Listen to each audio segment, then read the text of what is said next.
आं नुदों बेनिफ्राय आं बुङो जे matric is not a factor higher सेकेन्डारिनिफ्रायसो केरियार प्रग्रेसना जायो जोंहा प्रफेसरफोर दं मेट्रिकआव स्टार्ट मोननाय गथ'आ हायर सेकेन्डारियाव एडमिसन लानानै थार्ड डिभिजन मोनग्रा गथ' दं कटनाव थांनानै मेट्रिकआव स्टार मोननानै बे गथ'आ साइन्स लानानै बिमा बिफाया डक्टर खालामथारनो आरो इन्जिनियार खालामथारनो होननानै साइन्स लाहोबाय थार्ड डिभिजन मोननाय उदाहरन दं गोदाव सोराव जानाय माबा दङ बेखायनो जोंनि गार्जेनफ्रा you select your children be careful दानि जुगाव जाहैबाय degree is not a factor जोङो जब ओरिएन्टेड एडुकेशन लानो हायाबा बे माल्टिनेशनल कम्पानी जुगाव एमएनसी जुगाव नों हाया गथै बेंकआव आङो गिदिं गिदिं इन्सपेक्शन खालामनानै नुबाय मैक्सिमाम उड़िया आरो बिहारनि गथ'फ्रा साख्रि मोनजोब्बाय बेंकआव बैंकिंग इंडस्ट्रियाव मानो मोनदों आं सोंबाय भैया आप लोग कैसे नौकरी मिलता है बैंक में आं सोंनायाव बुंबाय अरे सार क्या करेगा जोंनि माखासे बिराद चीफ जेनेरेल मैनेजार बिराद मोजां एजीएम डीजीएमफ्रा रिटायारफ्रा कोचिं सेन्टार खालामनानै होयो खम फैसाजों ओमफ्राय गथ'फोरखौ एडुकेशन होयो ट्रेनिं होयो बेनिखायनो बिसोर कम्पिटिशन खालामनानै साख्रि मोनबाय थायो खिन्थु व्हाट एबाउट आवर पिपल सोरबा जुदि जेनेरेल मैनेजार स्टेट बेंकनि रिटायार जादोंबा एजीएम बे बिसि फिसाजों आराम रेस्टुरेन्ट आरो बे धाबायाव गिदिंबाय थागोन बियो सोरनिबा गथ'आ रोंला गेदारों सोरनिबा गथ'आ साख्रि मोनला गेदामोन I have no in word आं नुदों आं निजेनो इनभाइटेसन खालामनो थाङोमोन जे बे गथ'फोरखौ ओरिएन्टेसन होनो थाखाय फै You are a retired IAS officer, ACS officer. नोंदा how to get ACS, how to get IAS बेखौल' बुं हे आहा समाय गैयालै हिनजाव लोमजादों आहा समाय गैयालै आं थाङा आं लाजियो That is happening in our society बेनिखायनो जोंनि मेरिटोरियास माबाफ्रा जेरावबो जोङो स्कपखौ मोनाखिसै What about APSC? What about UPSC? What about Staff Selection Commission? What about Information Broadcasting Prasar Bharati? आं बेखौ बुंनायनि खारन दं आङो last 40 years आं observe खालामदों लाइफआव जोंनि गथ'फ्रा मानो साख्रि मोना बेवहाय मिथिगौ जोंनि रावा एसिडल' हाबदों 2024 नि डिसेम्बराव 2004 नि डिसेम्बराव बेसे बोसोर जाखो 20 बोसोरसो Not a single member in UPSC जों लाजाया माब्रै बे मिसि कमिउनिटि माब्रै बे खासिया हिनजावा मानो मोनखो किरेन रिजिजु मिनिस्टार मुकुल सांमा बेनि थाखाय बिसोर मोनदों पलिटिकेल पेट्रनेस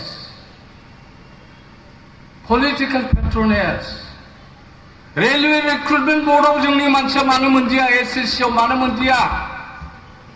डिउ टु लेक अफ पेट्रनेस एपीएससि आव मानो मोनदिया साथाम मिनिस्टार दंमोन बे समाव नामखौ बुंलां दा सासे दं Why not बर' मानो मोनदिया आं जावरिये बुंहैबाय थाबाय आंखौसो गाज्रि मोनबाय मेम्बार सोनांगौ बे मेम्बारा दिनै 135 बर' गथ'आ रिटेन पास जादोंमोन बसुमतारी नार्जारी गयारी बरगयारी बे 135 गथ'खौ सोर नायगोन Who will be the guardian आंनि रागा बे आङो राइट फरामाव बुंहरबाय एक्स अफिसियल मेम्बार लानानैबाबो इन्टारभिउखौ लाहोनांगौ नो इन्टारेस्ट जों सिभिल सारखौ बुंनांगौ एपिएससिया अट'नमास बडि मालाय मा जानो बर' गथ' 135 पास जानानै दङ बे बर' गथ'खौ आङो साथाम मानसिखौ सोंहरबाय आंनि लोगोनि फिसालाफोर असमियाव लिरनो होदोंनो असमियानि कुइसन पेपार माबा कुइसन खालामदोंनो बर'थ' गैखाया नालाय नों असमिया रोङाबा मारै साख्रि मोननो होनदोंनो That is the techniques exploitation बेबायदि खोथाखौ बुंबाथ' आं तरेन बर'आ हत्रु जागोन गाज्रि जागोन I am a most unpopular man आं 6 बोसोर आफादगिरि जानो हागौ आं दा बिराद unpopular man आं आगोलाव आफादगिरि जानायाव गभर्नमेन्टखौ रायामोन आं दहाय रायदों जे दाख्लैनिफ्राय गुनु महोत्सव जादों बर'आ is the language up to 12 जों लांबाय जुद्ध खालामनानै up to जोङो गंब्रै इउनिभारसिटियाव जोङो सोख'नो हाबाय दा दिल्ली इउनिभारसिटियावबो जासिगोन नर्थ बेंगल इउनिभारसिटि आलिपुरदुवार इउनिभारसिटियाव जासिगोन तेजपुर इउनिभारसिटियाव जोङो मोननायनि लामायाव फैबाय बे जाथिया आसामनि गुनु महोत्सवआव बर' कुइसन पेपार मोनाखिसै It is a shame लाजिथाव बाथ्रा होनदों आं दहाय खारथों मिनिस्टारनाव आं मैया मिनिस्टारखौ फन हरदोंमोन अलप पिसआव फन करिब होनदों बियो रायलायाखै आंजों अथच बे मन्थ्रिया आंनि लोगोमोन सानसे बेलासे जों डाबल उन्दुग्रा ट्राइबेल रेस्ट हाउसआव गतिके जोंखौ माबायदि एक्सप्लयटेसन खालामदों 135 केन्डिडेटनि मादाव बर' गथ'आ खैजोन मोनगोन बावहाय 7था रिकगनाइज ट्राइबेल मानसि दङ आरो सरनियाफ्रा गासिबो ट्राइबेल जाजोब्बाय मिथिगौ दास बरुवा सयखिया गासिबो साख्रि मोनजोबगोन बसुमतारी नार्जारी गयारी माइनास जाजोबगोन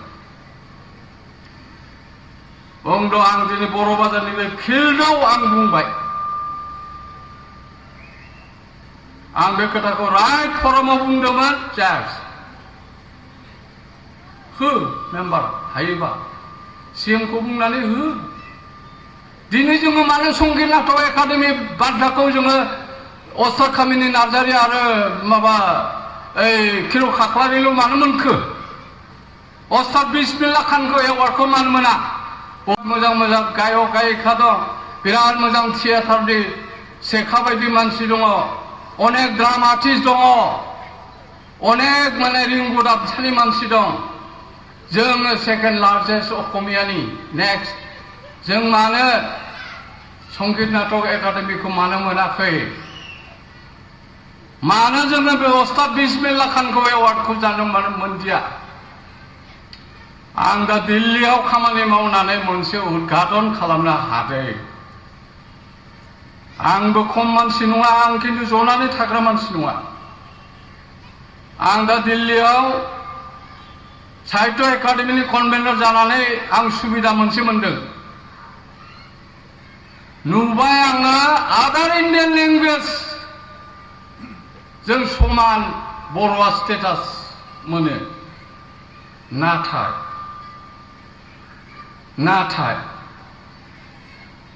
what about ललित कला एकाडेमि ललित कला माने संगीत नाटक एकाडेमि बाव थांनानै आं सोंहैबाय डाइरेक्टरखौ जोंनि मानसिया माने एवार्डखौ मोना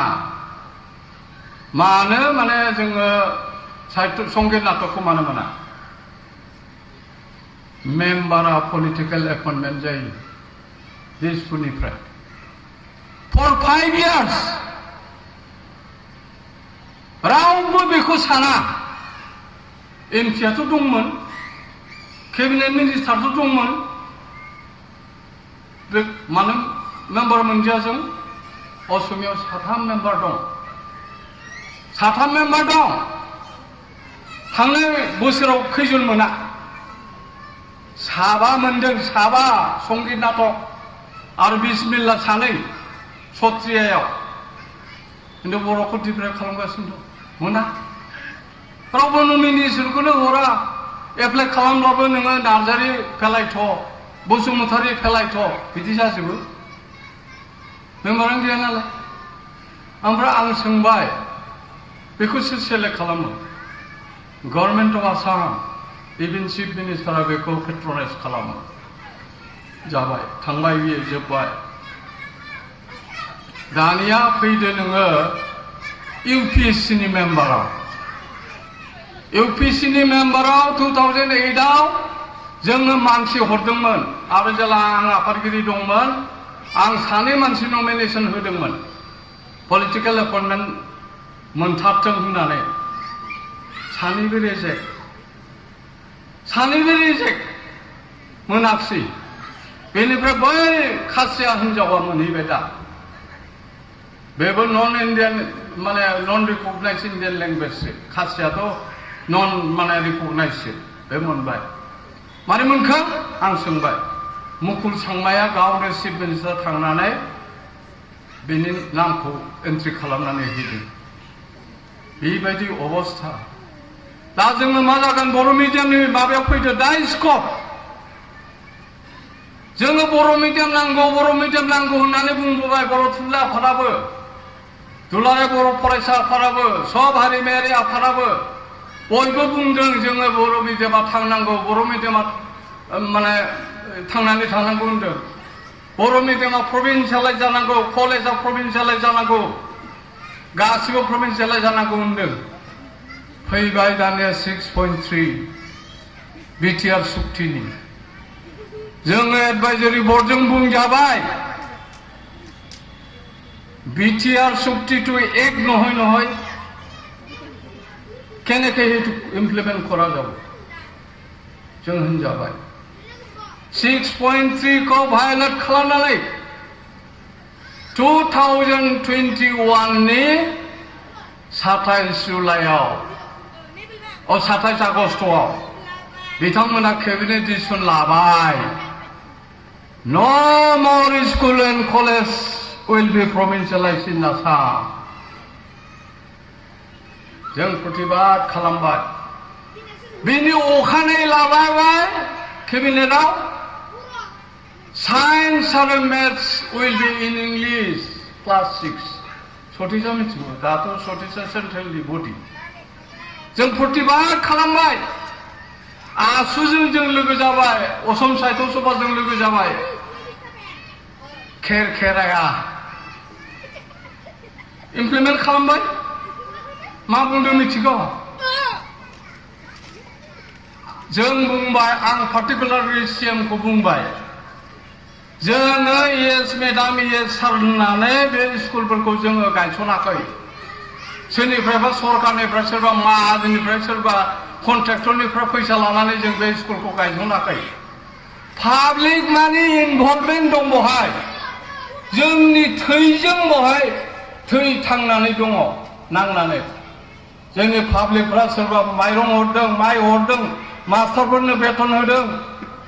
ओरैबायदि खालामदों बिदिजों स्कुल जों लुदों बर' मिडियामखौ दैखांनो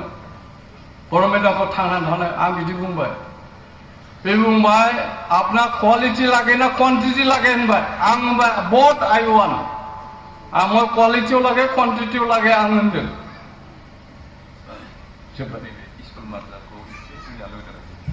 बेनिफ्राय बे जिनिसखौ माने जों प्रतिबाद खालामबाय दानिया जों होनबाय आउटसाइड बिटिसि नि आउटसाइड बिटिसि नि 23खान जिल्लायाव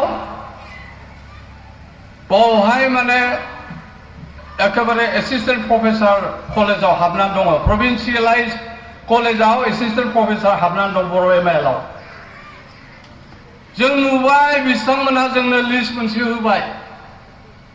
होनानै नुबाय आरे रावबो मावा रावबो बुङाबो रावबो खालामाबो माथो मा जाखो बेनि उनावहाय बे समाव बाबुल शर्मा होननाय डाइरेक्टर दंमोन हायार एडुकेसननि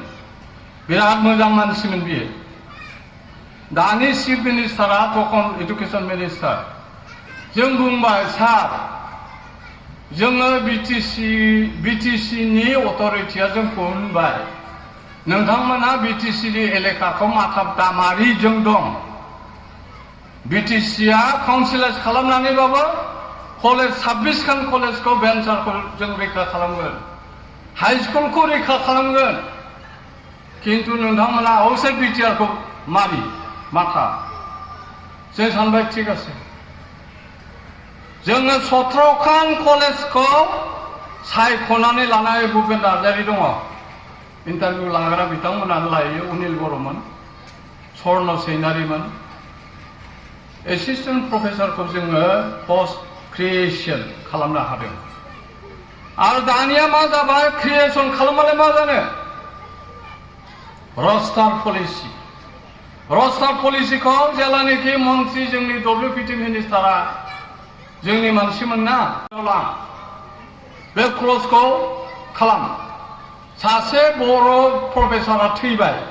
सासे बर' प्रफेसरा रिटायार जाबाय सासे बर' हेडमास्टारा थैबाय सासे बर' साबजेक्ट टिचारा थैबाय बे पस्टआ रिजार्भ जागोन आरो बैनिफ्राय एपइन्टमेन्ट दस्राखौ लाबोगोन जों होनबाय रस्टार पलिसि सिंगेल केडार खालामोबा बे एसटि बर' पस्टआनो थानांगौ आरो बेखौ आङो जेलानिखि आं रिजार्भ बेंकआव साख्रि मावो आङो पस्ट बेस रस्टार आरो भेकेन्सि बेस रस्टारखौ आं डिल खालामोमोन आं मिथिजोबगौ बेनिफ्राय आं बुंबाय नङा सार बे ओरैसो जायो गभर्नमेन्ट अफ इन्डिया माने बे पस्ट बेस रस्टारखौ माने भेकेन्सि बेस रस्टारखौ उठायनानै पस्ट बेस रस्टार खालामदों गतिके सिंगेल केडार खालामदों 100 पइन्टस खालामदों बेनिखायनो एसटिफ्रा जैसेथे मोननांगौ आं बुंबाय नोंथाङा बेखौ मानो हमखो जाबाय डब्लिउपिटिआ कमिसनारा आं बुंबाय आं बेखौ हमनायनि खारन दं we have a clause in constitution जोङो 275 आर्टिकेल मथे जों मोननांगौ 277 आर्टिकेल एस पार आरो जोङो बे रिजार्वेशन भेकेन्सि बेस रिजार्वेशनखौ जों मोननांगौ आगोलाव भेकेन्सि बेस रस्टार मोनब्ला 1 नम्बराव एसटि प्लेन्सआ थाङोमोन 4 नम्बराव माने 2 नम्बराव एससि थाङोमोन 4 नम्बराव आरो एसटि फैयोमोन 7 नम्बराव एसटि फैयोमोन 14 नम्बराव एसटि फैयोमोन दानिया मा जाबाय मिथिबाय साबरवाल होननाय सासे इन्जिनियारा केस होनानै सुप्रिम कर्टआव पस्ट बेस रस्टार खालामबाय पस्ट बेस रस्टार खालामनाय लोगो लोगो 7 नम्बराव एसटि 14 नम्बराव एसटि जुदि पस्टआ जुदि 6थाल' ओंखारदोंबा एसटि मोनला आरो नेक्स्टआव माने गोदानै बेखौ पेनेल बानायफिननानै मा खालामो 1 निफ्राय लांफिननानै आरो 6आव फोजोबहैयो आंथ' नुबाय What is this? जोंनि एसटिआनो मोना लास्टआव होननोसै एसटि केन्डिडेट फिट केन्डिडेट नाय होनो मिथिगौ दा बेबायदि लाइनाव जोङो दा रस्टारखौ चेन्ज खालामनो हाबाय बेनिफ्राय व्हाट एबाउट बिटिसिआव 26 खान भेन्सार स्कुल दं डिग्री कलेज 26 खानाव आसाम गभर्नमेन्टआ 10 खान लानोसै बाखि 16 खानखौ पर्यायक्रमे लानोसै होनबाय आं बुंबाय जायफोर कलेजानोखि क्राइटेरिया फुलफिल जानानै दङ बे क्राइटेरिया फुलफिल जानायफोरखौ लाजोब लाया 10 खानल' बाजेटाव लाबाय नै दाख्लै जाबाय 10 खान कलेजा जाबायथ' दा लाबायब्ला रुनिखाताया जाबाय भेरगाव जाबाय मुसलपुर जाबाय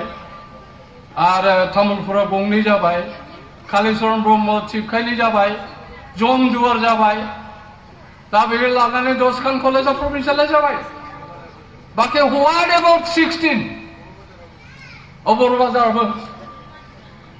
व्हाट एबाउट 16 दा नोंथांमोनाव बर'बाजाराव मोनसे माबा गैया होमबा नवोदय बेबो प्रब्लेम जानानै दं नबोदय आरो माने बे माबायाव सिटि एबार माने सिटि माने टेट आरो सि टेटआवबो जोंनि अपसन होआखिसैलाय बिश्वजित दैमारिखौ लानानै जों डाइरेक्टरजों रायलायबाय गाव होनबाय नोंथांमोना कमिसनारनिफ्राय प्रितम सयकानिफ्राय लिरना लाबो होमब्लानो जागोन प्रितम सयकानिफ्राय जों लिरना लानानै बिश्वजित एमपि जानाय समाव जों लिरनानै हैबाय दा सि टेटआ आरो अपसनाव फैलालाय दा बेबायदि जोंखौ आरो सि टेटआव ओमफ्राय नैबे नबोदयावबो बर'नि बे माबाखौ आरो एप्सखौ होनो बालायबाय दा बेबायदि जोंखौ खालामगासिनो दङ दानिया व्हाट एबाउट मार्जार एन्ड एमालगामेशन स्कुला जे बायजोंनोसै सोरबा मिस्ट्रेस मास्टार दंना 1:30 जे दाइस कड खालामबाय जोङो थांनाय 2 बोसोर जोङो रेहाय मोनदोंमोन जों रेहाय बिनायनि खारना जाहैबाय एनइपि नेशनेल एडुकेशन पलिसि हारिमायारि सोलोंथाइ खान्थि आफ्टार 34 इयार्स गोदान सोलोंथाइ खान्थि जानो थांगासिनो दङ एनइपि 2020 दा बेनि गेजेरजों जों बुंबाय जे बे दाइस क'डआ नोंथांमोनहा दोनथ' बर' मिडियामा डेभेलपिं स्टेज माने नुबाय एप्स बानायनो बिसोर माबा दाइस क'ड बानायना लाबायना दाना थगायनो हाला नोङो बर' बाजाराव एलपि स्कुल बर' बाजार एलपि स्कुलाव खैजन मास्टार दं खैजन छात्र दङ गासैबो मिथियोबो दिसफोराव जनानै डिजिटेलाइज खालामजोब्बाय बिसोरो दानिया मा जाबाय स्टुडेन्टआनो गैया आरो स्टुडेन्ट गैयाब्ला जोङो एवारनेस खालामबाय गार्जेनफोरखौ बुंबाय गाव गावनि गथ'फोरखौ बर' मिडियामाव हो ओरै हेन तेन होननानै बेनिफ्राय जोंथ' सासे सानैल' गथ' सरसोमनानै होनांगौ होननानै बुंनो हाया बे स्पन्टेनियासलि नोङो इच्छा जानानै होनांगोन दा बेबायदि जोङो बुंबाय नाथाय दानिया मा जाबाय लास्ट 2000 स्कुल नटिस होबाय Bodo' medium 2000 will be abolished government school will be abolished मिथिगौ मैक्सिमाम एलपि आरो एमइ मार्जार जाजोबसिगोन ओमफ्राय गभर्नमेन्टआ बुंबाय पाब्लिक फान्डिं पाब्लिक थाखाजों माने स्कुल लुनायखौ लाला बिसोर दा गावसोरनो मडेल स्कुल लुसिगोन आरो मडेल स्कुल जेने बर' बाजाराव मडेल स्कुल लुगोन गावसोरनो सालायगोन गावसोरनो एपइन्टमेन्ट होगोन गावसोरनो एभ्रिथिं दा साहा बागान एलेकायाव टि गार्डेन एलेकायाव 100 स्कुलसो मडेल बानायबाय दीन दयाल बानायबाय व्हाट एबाउट इन बिटिआर दा बिटिआरआवबो बिथांमोना 100 खालामदो होननानै जों बुंनायखाय बे 100खौ प्रप'जाल जेनेबा लाबाय आइडेन्टिफाइ खालामसिगोन आरो बबेहाय मडेल स्कुल बानायनांगौ किन्तु what about the private institution दिनै इउएन एकाडेमि दं बाथौ आश्रम दं ब्रह्म आश्रम दं पायनियार दं माबा दं हाथरखि दं गभर्नमेन्टआ मा बानायदों मिथिगौ private school management act private school management act means no more will be provincialized school government school pass जानायफोरखौ होआखै 6000 दङ बर' गथ' बेनिफ्राय दाख्लै आरो एडभार्टाइजमेन्टसो होफिनबावबाय दानिया मडालिटिखौ चेन्ज खालामलायबाय आगोलाव बुंदोंमोन सेकेन्ड डिभिजन 10+2 सेकेन्ड डिभिजना एप्लाइ खालामनो हागोन एलपिआव बे हिसाबै टेट केन्डिडेटआ एप्लाइ खालामबाय साख्रिनि बेलायाव सेकेन्ड डिभिजनखौ होआ न' क्वालिटि होनबाय जोंजों जुद्ध जालायबाय शिक्षा मन्थ्रिया होआ बियो ओमफ्राय दानिया स्पेसियेल टेट खालामनो नागिरबाय जों बुंबाय 6000खौ होग्रो बिनि उनाव स्पेसियेल टेटखौ हो बेनिफ्राय दानिया मा प्रसेस लादों नों मिथिगौ आन्डार एनइपि दहाय लानानै दानिया बे दाइस क'डखौ बिसोरो मडिफाइ खालामनो नागिरदों दा मडिफाइड माने मा क्लास्टारिं सिस्टेम सर्व कलेजाव जुदि स्टुडेन्ट गैयाबा more than 2000 गैयाबा this will be clustered with बिजनि कलेज बिजनियाव जुदि 2000 above स्टुडेन्ट गैयाबा it will be clustered with माने बजालि कलेज क्लास्टारिं सिस्टेम खालामनायनि गेजेरजों आरो क्लास्टारिं जायाबा मा जागोन गंथाम खाथि कलेजनि जों लोगो जानानै गंसेल' अट'नमास कलेज होमबा बिजनियाव जुदि नों कलेजानो थालाबा पाटलियाद'आव जुदि थालाबा पानबारियाव जुदि थालाबा बबेबा थायाबा होमब्लाना बे गथ'फोरनि अबस्थाया मा जागोन अट'नमास कलेज कनसेप्टआ फैबाय दाना बेबायदि एथ' गाज्रि लाइन अफ एक्सनजों जोंनि बर' मिडियामनि अबस्थाया मा जागोन एलपिआ जुदि बायोबा एमइआ थागोन नामा एमइआ जुदि बायोबा हाई स्कुल थागोन नामा हाई स्कुल थायाब्ला हायार सेकेन्डारि थागोन नामा स्टुडेन्ट हायार सेकेन्डारि गैयाबा डिग्री थागोन नामा डिग्री गैयाब्ला इउनिभार्सिटिनि नार्जारि दं इउनिभार्सिटि डिपार्टमेन्ट थागोन नामा हाया दा मा खालामदों मिथिगौ जों बुंदोंमोन इनिशियेलि हायार सेकेन्डारि आपग्रेडेसन खालाम जोङो बिजिनि अधिवेशनाव 2005आवनो जोङो सिद्धान्त लादोंमोन आंनो दैखांदोंमोन जे बर' मिडियामखौ 12 सिम लांब्ला जोङो क्वालिटि अफ एडुकेसन मोननो हागौ होननानै बेनिफ्राय डेलिगेटफ्रा मानिनानै जों आसाम गभर्नमेन्टखौ बुंबाय फैयै 2005 निफ्राय 2023 बेसे बोसोर जुद्ध जानानै 2022 आव डिसिजन जादों 3 आव नै दा मोनबाय जों आच्छा मोनबाय नंगौ क्राइटेरिया मोनसे खालामनानै होबायना बर' बाजार माने बे हायार सेकेन्डारियाव जुदि बर' माने 12 सिम जानांगौब्ला मिनिमाम 4 मास्टार डिग्री हल्डार थानांगोन आच्छा मिनिमाम मास्टार डिग्री हल्डार थाबाय नोङो जेनेबा बाहाय फिलसफि थाबाय बा पलिटिकेल साइन्स हिस्ट्रि थाबाय माबा थाबाय जुदि बे माबायाव जिअग्राफि डिपार्टमेन्टनि लेक्चारार गैयाबा पोस्ट ग्रेजुएट माबा गैयाबा होमबा बे बर' गथ'खौ बे जिअग्राफिनि माबाया बे इक'नमिक्सना जिअग्राफि फोरोंगोन नामा दा बेबो मोनसे प्रब्लेम जानानै फैलायबाय lack of lecturer lack of post graduate थान्दै बिथांमोनाबो कनसियास जानो हागौ आरो बेयो मोनसे इस्यु जानानै फैदों जोंनि गेजेराव थैनाय थांनायनि प्रश्न जानानै फैबाय बेनिखायनो आं रायजो राजाखौ खावलायो जे जोङो मास्टारफोरखौल' दाय होनानै लाब गैया दा गभर्नमेन्टआ एसएमडिसि आरो एसएमसिखौ सेफायनो नागिरदों एसएमडिसि आरो एसएमसिनि खामानिया मा सानडे हलिडेआव बिसोर गार्जेन मिटिं खालामनांगौ एवारनेस मिटिं खालामनांगौ मानांगौ सोरबा एसएमडिसिनि चेयारमेनफोर मेम्बार थानो हागौ गाज्रि दामोन मिटिं खालामा मिटिं एटेन्ड खालामा एवारनेसबो खालामा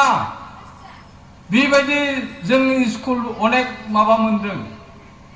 गतिके बे एसएमसियाबो भेकाव फावना बायदि जानानै दङ बेनिखायनो आं सानो रायजो राजा कनसियास जा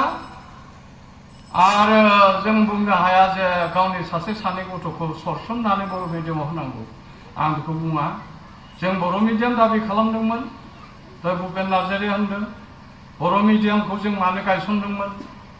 बर' लिटारेरि क्लाब आरो बर'नि अनसाय आफाद बिथांमोना कनभेन्सन खालामना बासुगाव बर' थुनलाइ आफाद दानानै दिनै बड' साहित्य सभा दादों बड' साहित्य सभानि ओंथिया बेनोमोन जे जों बर' रावखौ फोथांनोबा जों बिजोंखौबो जों नांगोन बेखौ माबानानै बिथांमोनहा दिनै गायसनदोंमोन दा गायसननानै जों जुदि फोथैनानै लायोबा आरो फोथैनायाथ' जों रायजोआ फोथैयालाय फोथैनाया एडमिनिस्ट्रेसना फोथैगोन पुलिसियासो फोथैगोन। बेनिखायनो आं सानो जे जोङो जाति हिसाबै थांनानै थानो थाखाय दिनै बर' रावा टेक्निकेल आरो कमार्शियेल लेंगुवेज जानो थांगासिनो दङ, दा जाबाय। आरो बर' रावा दिनै टेक्निकेल आरो कमार्शियेलनि बादैबो ट्रेन्सलेसन एपआव हाबबाय। नोंथांमोना डाउनलड खालामनानै नाय, इंराजिनि आं ओंखाम जानो होननानै बुंनाय बर'नि देबनागिरि ओंखारहैगोन दा, ओंखारबाय। बेनिखायनो जोङो बे पार्लामेन्टआव रोंगोराया बर'नि बुंबाय थायोबा बे 24टा भाषाया ट्रेन्सलेसन जाबाय थागोन। बिश्वजित दैमारिया जुदि बर'नि माजे माजे बुङा होमबा बेयो ट्रेन्सलेसन जायो गुबुन रावाव, जुदि डाउनलड खालामनानै नायोबा नुगोन। दा बे लाइनाव थांबाय। आरो बर'आ मोनसे टेक्निकेल माबायाव नाजागासिनो दङ। आरो जोङो थांनाय तामुलपुर अधिवेशनाव बेखौ रामनाथ क'विन्द राष्ट्रपतिनि दारै जोङो लन्चिं खालामनो हादों बे जिनिसखौ, एप्सखौ। आरो जोङो GTI बे जे आरनायखौ खावनानै हुवालकुसियाव दानाय बर' हिन्जावफोरखौ लांनानै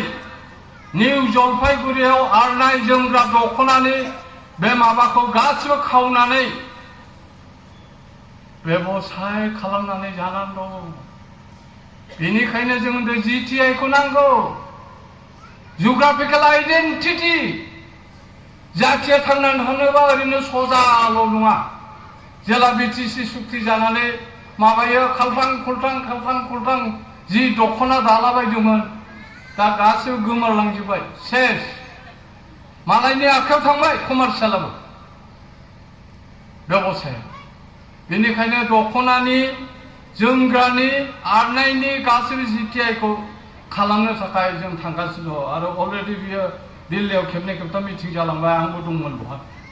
दा बे जायोबा असमिया गामसायाबो खावजादों। असमिया गामसाखौ चेन्नाइआव इन्डास्ट्रि दंमोन, दा बिथांमोना GTI खालामनाय लोगो लोगो हाले बेखौ। आरो मोनसेया जाहैबाय जोंनि इन्डिजिनियास फुड, जोंनि नारजिजों अमा गोरानजों बा नारजिजों अमाजों, बेनिफ्राय एम्फौ लाथा, बेनिफ्राय मैथा ओंख्रि, बेनिफ्राय जों अनला दाउ, सिब्रु दाउ बायदिसिना 21टा आइटेमनि इन्डिजिनियास फुड। बे जिनिसा जोंनि आइडेन्टिटि थानाय, बेखौ लाजिनानै लाब गैया। बे जिनिसखौ जोंनो नांगौ। दिनै नागाफ्रा लाजिया। दिनै नागाफोरनाव थां, मणिपुरि बे माबाफोरनाव थां, दानि बे माबायाव मैथैफोरनाव थां, जालागै दाजा बानलु गोसा होगोन, जालागै दाजा नोंनो नाफाम सारना होगोन बेवहाय ओंख्रियाव। साउथ इन्डियाफ्रा जेरोखोम केटलिखौ मा होनोमोनलाय, थिंख्लां, सब ओंख्रियाव थिंख्लां, जालागै दाजा। जों बिदि खालामनो हागोन ना हाया जाथिया? सोरबा जुदि बांगाला जुदि थेला नारलांबाय थादोंबा बांगाल जि बुंगोन, सोरबा जुदि बाङालिबा बाङालि बिराद बुङो, सोरबा जुदि माने सावथाल मोनोबा सावथालजों बिराद बुंग्रा जाथि, जों 26 जाथि दं, नंगौना नङा? बेनिखायनो जोंबो गरा जानांगौ दा। बेनिफ्राय आङो आंनि फिसाजोनि हाबायाव जालागि दाजाव अमा होबायना, तरेन बर' सवालिनि बिहान गावरि मांग खायसे होनगारबायलै। बेनिफ्राय आं बुंबाय जालागि दाजा हो। बांसिन बांगाल जुंगालासो अमा बेदरखौ लायदों साला बिसोर। रागा दिउ दिउ जोंदां। जायो दाना बै संग्रा केटारिंआ खनायाव दोनथिनो अमाखौ। आं होनदों अमाखौ फ्रन्ट साइडआव दोन, दाउनि नेक्स्टआवनो दोन। अमाखौ मानि खना बेलाय बर'नि खानाखौलाय? आंथ' दोनखोमानाय गैया, अमाखौ फ्रन्ट साइडआव दोनदां। बेनिफ्राय बिश्वजित दैमारिया होनग्रा, आदाबो खम नङालै होनग्रा, बेबो जायोथ', दाथ' एसे गारबाय, डायबेटिस जाबाय नामा। जाय हक साहित्य सभानि बेसे मा बुंबाय थानो, माने एखमबा गाजाबो मारियो आं, खोनाबाय? आंबोथ' एसे सिनेमा एक्टिं खालामग्रा मानसिमोन नालाय, दा सिनेमाखौ गारथ'दों आफादगिरि जोबनायखाय एसे सिनेमाखौ गोसो होफिनदां बेनिफ्राय आफादगिरि जायोबाथ' बबेबा खामानिखौ मावनो हाया नालाय दा मावनानै आङो प्रडिउसारखौ होनदों आंनो खेबसेबाबो गुन्दा होदोलै होनदों ओमफ्राय एमएलए आथ' जानानै गावथार जाखांबाय आंनो फिननाय नांगौखौ नायदों नोंथांमोना हयथ' ओमफ्राय थुंगिनाय दारायाव गावथार जादों आं सिनेमायाव गावथार जानाया बिराद खस्थ' जलखिया बमा फिसा फिसाया बेखौ बिराद सावना होयो ओमफ्राय गावग्राया ओरै लायो सिलाइखौ बेनिफ्राय ओरै माबानानै सावना होब्ला होनबाय बे थैया बे जे पेन्सिल गैया होमबा गोजा गोजा प्लास्टिकआव जुनानै बेखौ ओरै लाहोखायो जै थैबाय होनबाय ओरै थैया थांबाय हाब मासे जाम्बा बानायलै अदिसरखौ आं बेबायदि खालामखांबाय खेबसे आरो खेबसे बिजु फुकनजों जात्रा सिरियालाव गोलैदों जात्रा सिरियालाव साइकेला सानैजों ओरैनो सालायो गोलैनायखौ माने डिजिटेल जुग नालाय खेबसे निपन गस्वामीजों जौ लोंनाय दङ जौ लोंनाय माने आङो जौ गुबैखौनो होगोन नामा सानदोंमोन आंबोथ' लोङोमोन नालाय निपन गस्वामीयाबो लोङो एसे थैबाय बिसोरा दे बिराद दुखु मोनदां बेनिफ्राय जौखौ आं बिदैखौ न'निफ्राय लांलाय लायदोंमोन उनाव बेथ' आसल मद दखन होनबाय डाइरेक्टरा बिद्युत चक्रबर्तीया बेथ' नहबो नहाय जाबाय निपन गस्वामी खाबो मयाव खामबोलो बेनिफ्राय जौ लोंनाय देखायनांगौ आरो दानिया बै माबा जुसआ जौ बिदै बायदि जुस गैया होमबा जौखौ दोनखोमानानै जुसखौसो होफैबाय बेनिफ्राय जौखौ सोर लांखो मिथिला बेबायदिबो जादों आरो बे एसामिस शुटिं खालामनायाव बिदि मोनदां ओमफ्राय दानिया आंबोथ' फाग्लानि मेथाइ खनो एखम्बा नोंसिनि सुलेखाखौ बुङो आं थांनाय बोसोर दिल्लीयाव होनदां सुलेखा गौतम बिग्राय फुकन नोंसिनि ओंखामखौ आं तरेन बर'आ जाया आंथ' गाजा मारिनोसो मेथाइ खनो गतिके गाजा मेथाइ खनसां जों खननायखौलाय माथो बयबो मोसाया आदाया खननायनाय जाबाय आंखौसो आंबो बैसागु दांना होबाय खननाया एखेबारे दिल्ली बर' एस'सियेसननि हिनजावफ्रा आंनि मेथाइआवसो बुंफबहैजोब्बाय ओमफ्राय आंखौ बुंबाय नोङो जोंनि ओंखामखौ जासिगोनदां जाबाय जायालै जाया होनबाय आं दा बेबायदिबो आङो एसे माजे माजे गाजा मारियोथ' गाजाबो मारिनांगौ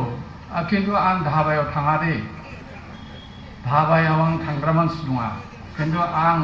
दहाय बे रिजिनाया बुंदों ना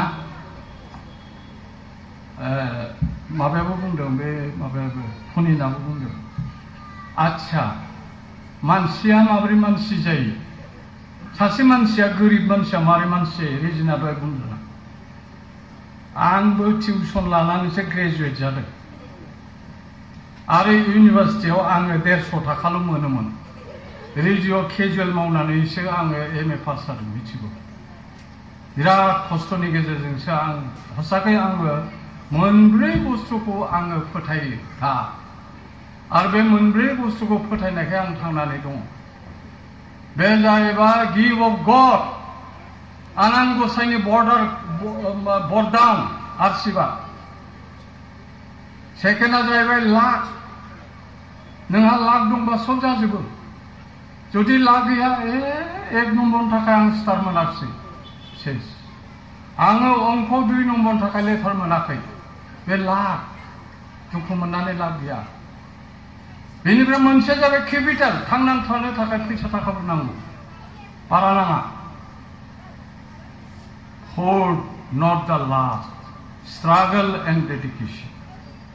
जाय स्ट्रागल खालामा खस्थ' खालामा दहाय रिजिना बुंदों ना जाय खस्थ' खालामा बे खिन्थु फलबो मोना दे आं बे मोनब्रै बुस्थुखौ आं फोथायो बे मोनब्रै बुस्थुखौ फोथायनायखाय आं थांनानै दंदां बधय नङाब्ला आङो नोंथांमोननो आं दुगानानै बुङो